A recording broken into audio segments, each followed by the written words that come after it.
This video is made possible by Dashlane. The Download 1 Dashlane for free. billion You never want to lose another password again. At the link dollar in the North description. Korean Bangladesh, bank February 7th, heist. 2016. The director of the Bangladesh Central Bank got off the elevator. I'm Kento Bento. This video is made possible I haven't seen this by now. Dashlane. Download Dashlane. Well, we're waiting for it to free. charge You never anyway wanna and see lose if it another makes a password difference. again. At the link in the description. Bangladesh, February 7th, 2016. The director of the Bangladesh Central Bank got off the elevator on the 9th floor and headed to the back office of the accounts and budgeting department. This was the most restricted part of the building. He was there to deal with a problem, one that had been plaguing the office the last few days. You see, the printer wasn't working. This was kind of a big deal. It was causing a real disruption. The automated printer, which was hooked up to the bank's software, was supposed to work round the clock, 24/7, printing out the bank's transaction reports in real time. Due to this technical glitch, however, the printer tray remained empty. Much of the day was spent trying to fix the issue, and after a great deal of effort, there was success. They were able to restart the printer. And so the backlog of transaction reports started rolling out, one by one. Now it soon became apparent that something wasn't quite right. There were more statements than expected. When they took a closer look, they found 35 suspicious payment orders for what were ridiculously large sums of money, having supposedly been transferred from the Bangladesh bank's own account to various other accounts in other countries. Certainly, no one from their bank had authorized it, and the swift security system in place was unbreachable. As the director sifted through the suspicious transfer requests, the true scale of the situation started dawning on him. The transfers totaled to almost $1 billion US, an absurd amount, a significant chunk of the nation's reserves. Where were they going? Who was responsible? Panic ensued as the workers scrambled to stop the payments, but it was likely too late. The ill-timed printer malfunction from earlier had caused an unfortunate delay in their response. It seemed Bangladesh had just lost $1 billion. But how? This happened in February 2016, but what led to this moment actually started 9 months earlier. Philippines, May 2015. Over 3,000 kilometers away, a group of men entered the Jupiter Street branch of the RCBC Bank, just outside Manila, and opened 4 bank accounts with just $500 inside. The men then left, never to return, with their accounts left seemingly abandoned. Now, returning to Bangladesh, the country was becoming one of the fastest growing economies in the world. Their central bank sat in the financial district of the capital, Dhaka, a chaotic city with almost 20 million people. But, despite all this rapid growth, it was a nation that could ill afford to lose $1 billion of taxpayers' money. Fast forward, January 2016, a month before the incident, an employee at the Bangladesh bank was checking his mail at work. Now, nothing seemed out of the ordinary. He thought nothing of it. But he went home that night not realizing he had just set in motion events that would soon shock the nation's banking system, if not the world. You see, he had inadvertently clicked on an infected email. Put me in the video. It feels okay, man, lol W.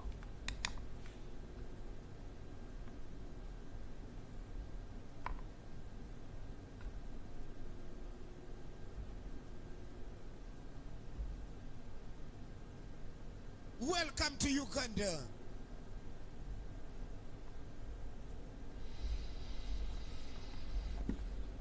A malicious program in the central bank's computer systems. This malware would allow intruders to enter the network and gain access to the inner workings of the Bangladesh bank. Hiding in plain sight, these intruders could now spy on workers and study the bank's operational procedures.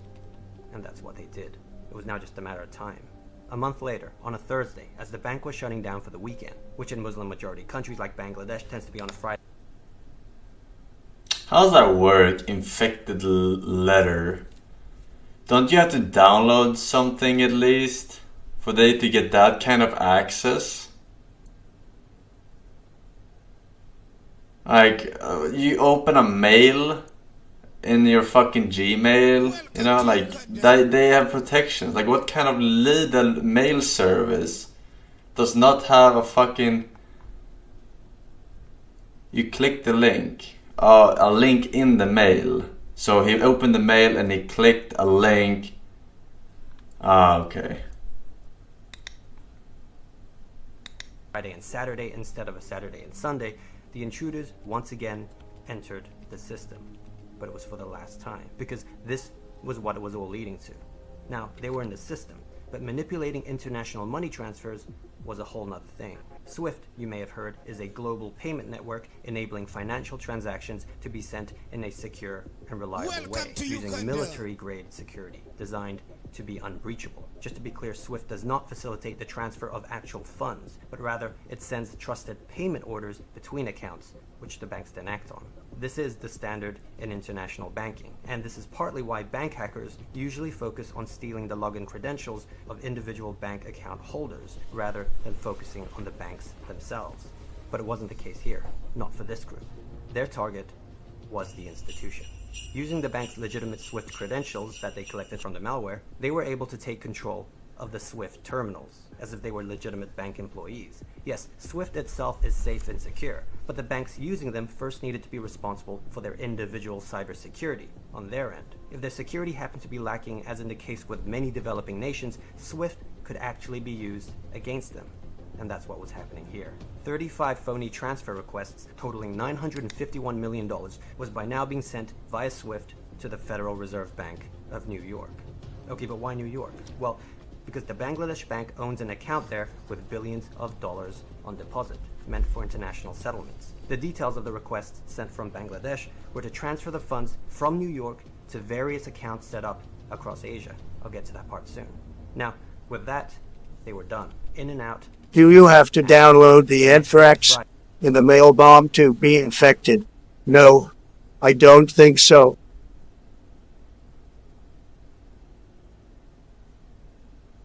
The fuck is that comparison? Are you fucking kidding me, dude? That was the worst analogy I've ever heard in my entire life. The fuck?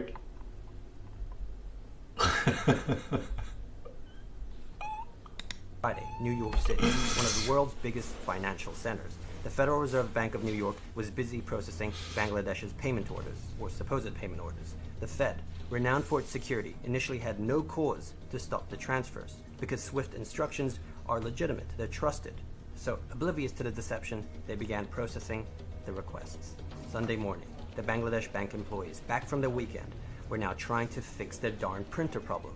The automated printer connected to the SWIFT network hadn't been working the last days, and the usual printouts of real-time transfer confirmations were backlogged. Of course, this was the Did they do that to the printer? Technical glitch. Except it wasn't really a technical glitch. The hackers had indeed taken additional steps in preventing confirmation messages from revealing their theft, wiping out evidence from the SWIFT database and intentionally crashing the automated printer. Imagine only having one printer though, now, meanwhile, if you depend on Sri it. Lanka, $20 million arrived in a Pan-Asia bank account of a company called the Shalika Foundation, sent from the Federal Reserve Bank in New York. This, of course, was just one of 35 transfers making its way to Asia. Right back in Bangladesh, the workers had now finally got the printer working, and they were sorting through the transfer requests. Panic quickly ensued as they realized 35 payment orders were made, totaling to almost $1 billion. They immediately tried to send a stop payment order to the New York Fed, but it was a Sunday, and there was no one there to respond. By the time New York staff would return on the Monday, it would have surely been too late. Now, little did they know they had actually caught a lucky break, because it turned out the automated system in New York had flagged 30 of the transactions for manual review. By complete luck, one of the words on the SWIFT order happened to match the name of a shipping company that had been blacklisted for evading US sanctions against Iran. Pure coincidence. This would prove devastating for the hackers. Oh. $870 million worth of transfers were now Get fucked. When staff took a closer look, they noticed several red flags. The unusually high number of payment instructions. But the still, large transfers to private was it entities 70 rather than or loans, 80 and a something? ridiculously large total. At this point, they had to Million? seek clarification from Bangladesh. And after getting word of their stop payment order, the transfers were shut down. It was over. The gig was up. Or was it? Yes, 30 of the transactions worth $870 million would never be seen by hackers. But there were still 5 transactions left. The remaining 101 million, which the Fed's automated system failed to pick up on, and which was still a heck of a lot of money, had gotten through. Where did these 5 end up? The first transfer, Sri Lanka, $20 million, as we know, reached an account in the Pan-Asia Bank via Deutsche Bank, which was the routing bank, intended for a company called the Shalika Foundation. This was a supposed Sri Lankan non-profit. Now, an observant employee at the Pan-Asia Bank noticed something odd. $20 million was an unusually large amount for such a small NGO, not to mention for the country of Sri Lanka. This employee then sent the transaction back to Deutsche Bank for verification. So now Germany, Frankfurt, the payment order, just like in New York, was being reviewed. And just like New York, there were red flags, such as this one, spelling foundation as Foundation. These suspicions were soon reaffirmed, and ultimately it turned out, no surprise, that this Shalika Foundation was indeed a fake company. The money was then rerouted back to the Bangladesh Bank's New York account. Then there were four. $81 million. But we won't drag this out because these four were all sent not just to the same country, not just the same bank, but to the same branch. The Jupiter Street branch of the RCBC Bank just outside Manila in the Philippines. 4 accounts had laid dormant for 9 months with just $500 inside, untouched, until a sudden cash infusion of $81 million. These sudden bursts should have triggered an alert from RCBC, but for whatever reason, it slid under the radar. And indeed, the accounts were later found to be under fictitious identities. From there, the money was quickly withdrawn and laundered through casinos, where the electronic money transfers were converted to hard, untraceable cash. The Bangladesh Bank did try to stop the transfers, but timing was just not on their side. The stop order was not received by RCBC Bank on the expected Monday, because Monday was Chinese New Year, a non-working holiday in the Philippines. By now you're probably noticing a trend here. Every step of the way, there were delays that benefited the hackers. And this was by design. A remarkably well-timed attack. On Thursday evening, they entered the system at the start of the Bangladesh weekend, when the bank is closing. On Friday, the New York Fed tries to clarify the requests with Bangladesh, but no one's there. On Sunday, Bangladesh staff return from the weekend, but can't get through to New York as it's now the weekend in the US. On Monday, the Fed finally gets the orders to stop the transfers, but not the Philippines because it just so happened to be Chinese New Year there. And only on Tuesday, 5 days after the heist, did RCBC staff find out about the fraudulent transfers. But by then it was too late. Now 2 Chinese men, Ding and Gao, were eventually found to be responsible for setting up the fake RCBC accounts in the Philippines. They turned out to be just middlemen, but they were still a crucial part of the operation, and investigators hoped questioning them would lead to the true culprits. Unfortunately, before the Bangladesh authorities were able to apprehend them, they left the country, boarding flights to Macau, a special administrative region of China, where it was then impossible to track them. And so with the remaining 4 transfers, the hackers were able to net $81 million.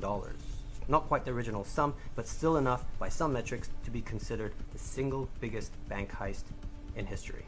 Now, despite the attackers' best efforts at removing evidence from the bank's systems, cybersecurity experts were still able to analyze the malware. What they found were similarities in the techniques and tools used between the Bangladesh bank heist and many other cyber attacks on financial institutions around the world, which means that this one particular group had very likely been responsible for a series of global attacks. This group was dubbed Lazarus.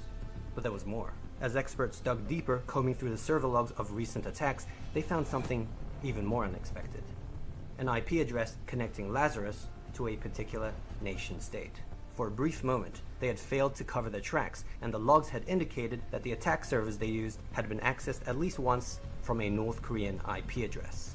There was also Korean language found embedded in the computer code.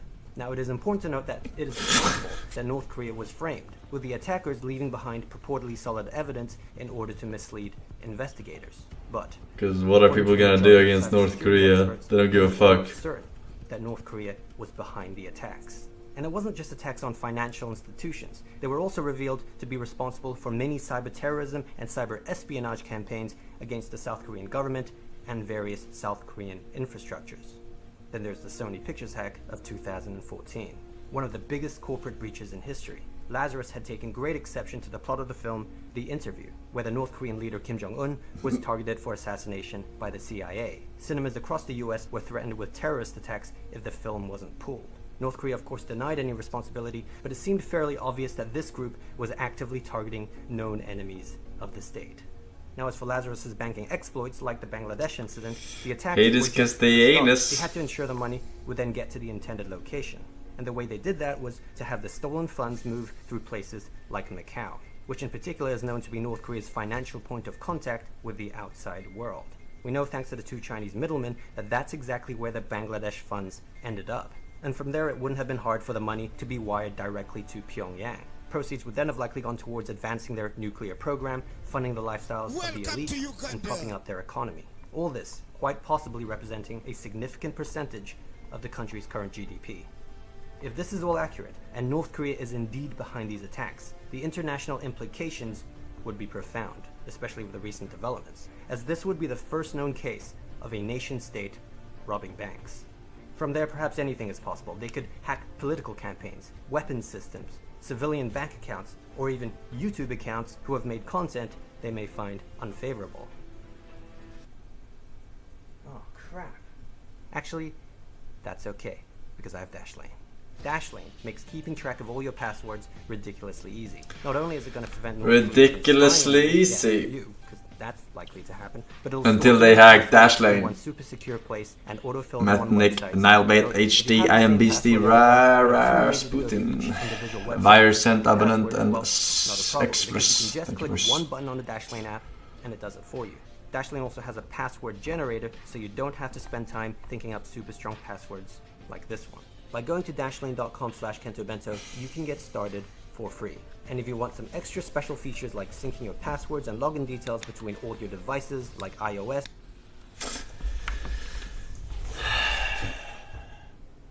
Forsen, please tell chat to leave FeelsOkayMan alone. FeelsOkayMan's mom is in critical condition and is being airlifted to the nearest hospital. I'm not sure she will make it unless chat stops spamming your mom.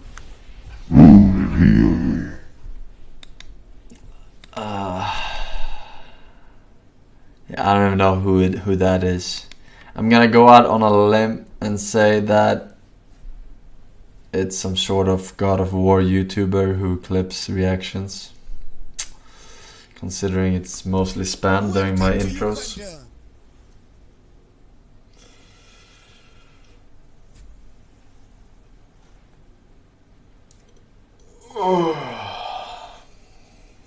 It is. Yeah.